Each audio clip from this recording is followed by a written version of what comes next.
bishop. Okay, now he's elected, but he has to be consecrated. So then he goes to England, and they say no, because he will not take the oath of allegiance. So then he goes to the Scottish Episcopal Church. Now, the Scottish Episcopal Church, they are in that lineage of apostolic succession. Their bishops are just as good as the English bishops. And they are non-jurors, which means that they also would not swear allegiance to the English king. Okay, so those Scottish bishops consecrated Samuel Seabury, and he becomes the first bishop of the American Episcopal Church. Okay. Interestingly enough, though, once we get our act together and we have our first national convention for the Episcopal Church, and we approve the prayer book is the same as the English prayer book, except they take out the oath of allegiance to the king, and also the Eucharistic prayer is not the Eucharistic prayer that they use in the English prayer book. It's the Eucharistic prayer that they use in the Scottish prayer book. Okay, so that sounds like there was some kind of a deal being cut, right? So here's Samuel Seabury. I think it's okay. The first bishop was consecrated by someone that had a big smile on it. Yes, 3 men who had, yes. Then you've got William White and Samuel Provost. And really, William White is considered like the key statesman of the early Episcopal Church, because he was really the person who was able to bring people together in consensus, and negotiate, amiably. And so, by 1786, the English Church changes its law because they could see the handwriting on the wall, And so they're able to offer Episcopal consecration. And so these 2 gentlemen are consecrated. William White, Bishop of Pennsylvania, and Samuel Provost, Bishop of New York. And then we have, so there's William White, and there's Samuel Provost. And then after that, we have them consecrating James Madison. Okay. Oh, actually, he was consecrated in England. So he's the Bishop of Virginia and becomes the president of William and Mary. Okay, so now we have Seabury, White, Provost, and Madison. And here in the United States, they consecrate Thomas Claret. So now we have enough bishops here so that we no longer need Great Britain or Scotland. Okay, we have enough bishops so that they can begin consecrating other bishops. Questions? So here's the big convention, 1789.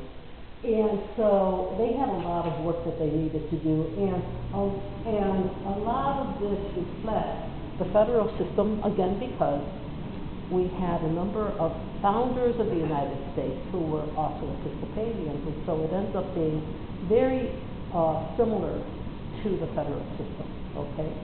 And so we have this convention in Philadelphia, and its purpose is to unite all Episcopalians into a single church. We have a constitution, we have a set of canon laws, we have our first prayer book, okay, and we have, and it's there, you see that the first prayer book is similar to the 1662 English book, but the consecration is the Scottish consecration. And in our Constitution, and it's basically the same even to this day, it provides for each diocese to have annual diocesan conventions. The bishop is the presiding officer. The National General Convention is established every 3 years.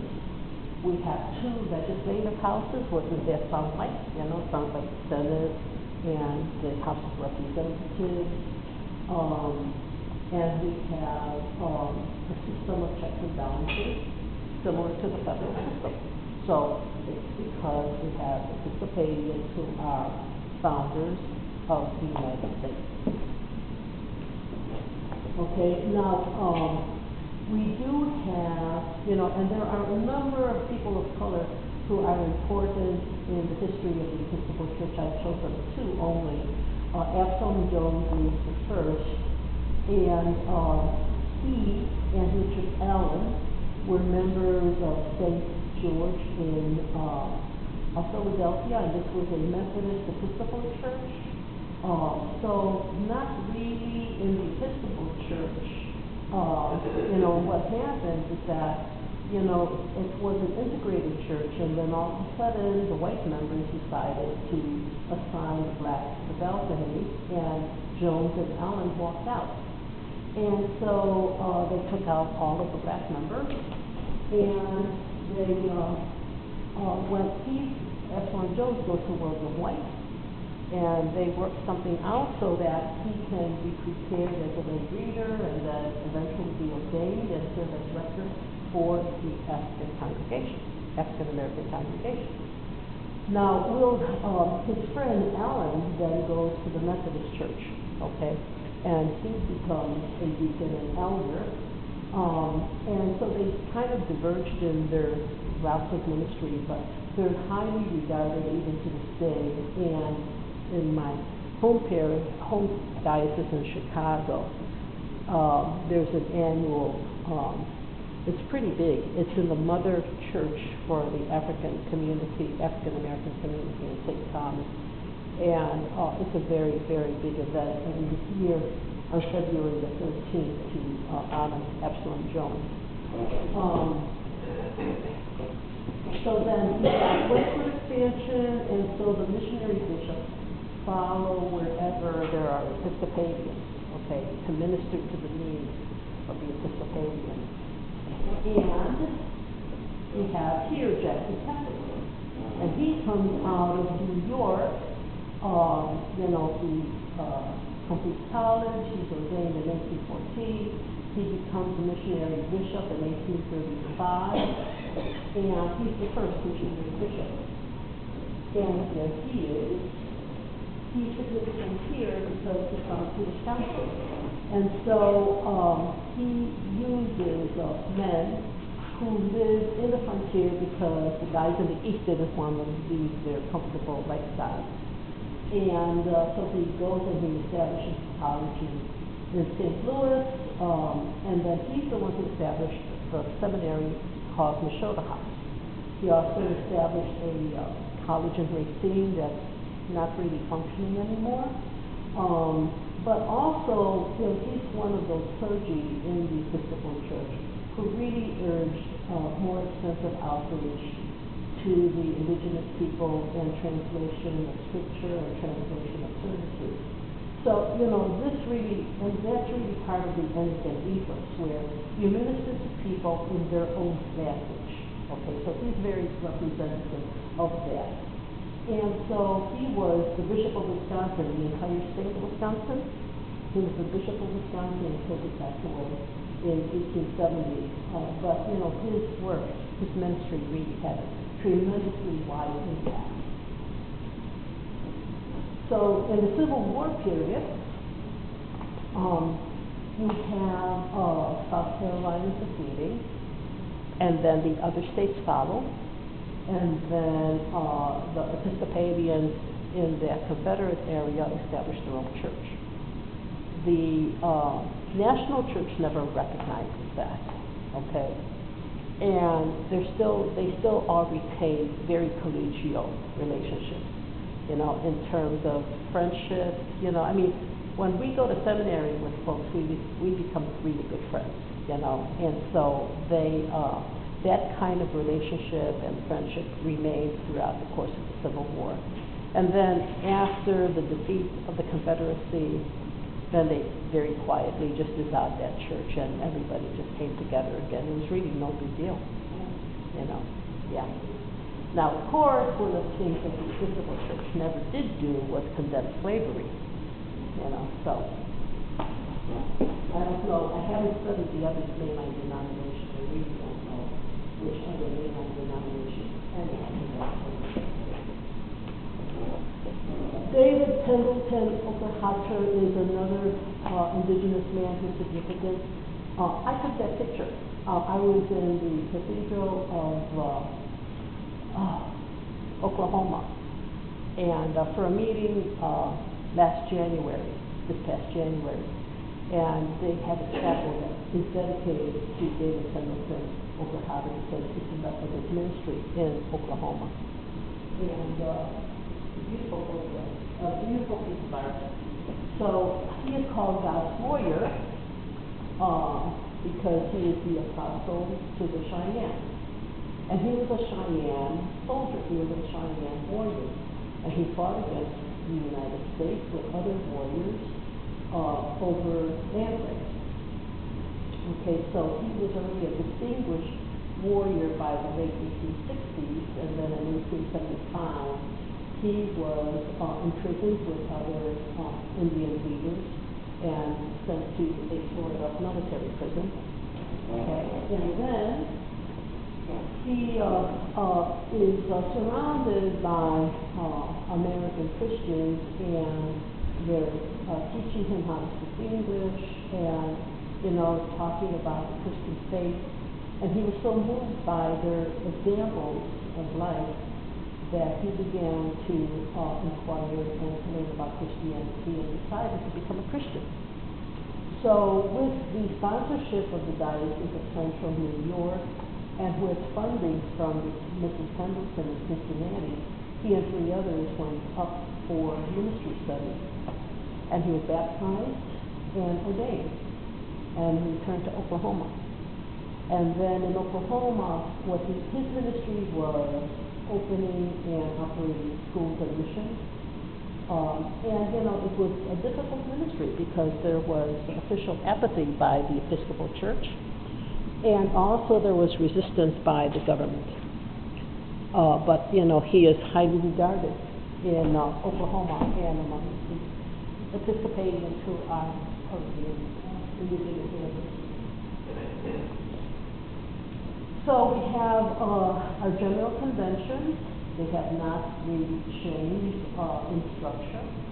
The thing to remember is that, especially for those of us coming from the Roman Catholic Church, that the Episcopal Church is lay dominated. It is democratic and it is lay dominated.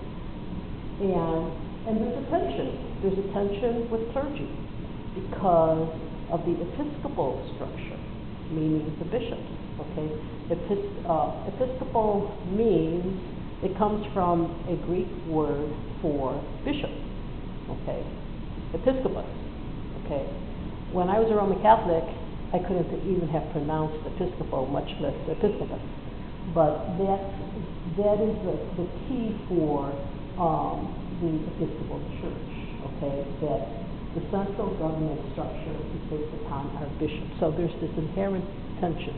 Okay, but within the parish, it is democratic and lay dominated. Okay. So we have the parish, which is self-supporting. Okay.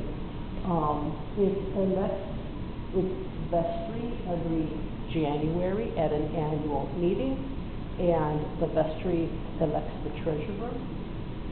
The rector is the spiritual leader. The parish calls the rector. Okay. We basically are a mission. We're not a vestry. According to the canons of this particular diocese, you are not a parish unless you are able to fund a full-time clergy person. So since this church is not able to fund a full-time, because I've been half-time all along, functioning full-time, but half-time. So it's really a mission, okay? And it is not self-supporting, so it is directly under the jurisdiction of the bishop, okay? And but there are parishes in the diocese. It's a small diocese, but there are parishes that are fully self-supporting. And so again, we've got the diocese, parishes, missions headed by the bishop, and we've got the diocesan convention. So we send delegates to the convention. The clergy automatically go to the convention, but then our church elects delegates to go. And then we conduct business of our diocese. When we need to elect a bishop, we elect a bishop. And that's just happens. Then we have the general convention. So when we have our diocesan convention, we elect our deputies, and they go to the general convention. And then we have our House of Bishops and our House of Deputies. And those are the two houses that would parallel the federal government. Okay? So we have, for the House of Bishops, all the bishops are members. The House of Deputies, those are the people who are elected at the diocesan convention. All decisions have to be approved by both the House of Bishops and the House of Deputies. Say hi to your daughter and to your son-in-law. You might be seeing them. Good, okay. Tell them that you know what it means to be an Episcopalian now.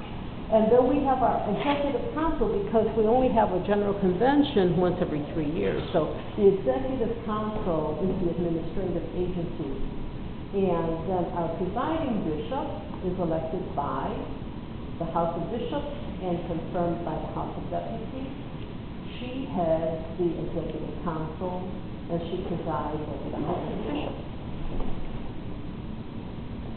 And then we have our provinces. So we have 109 dioceses in our Episcopal Church, and they are organized into 9 provinces. So I said, we're in Province 5. Okay? And then we are part of the worldwide Anglican community. And here's the Episcopal Church. And if you notice, we also are in Latin America.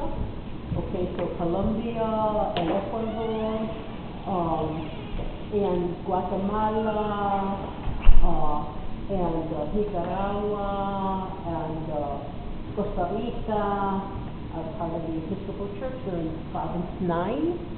And then we also are in Europe. So all of this section of Europe, Western Europe, except for England, are part of the Episcopal Church.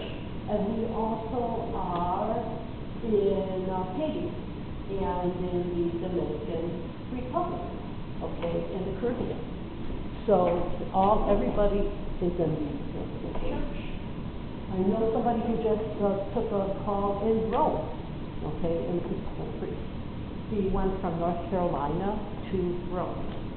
And women's ordination,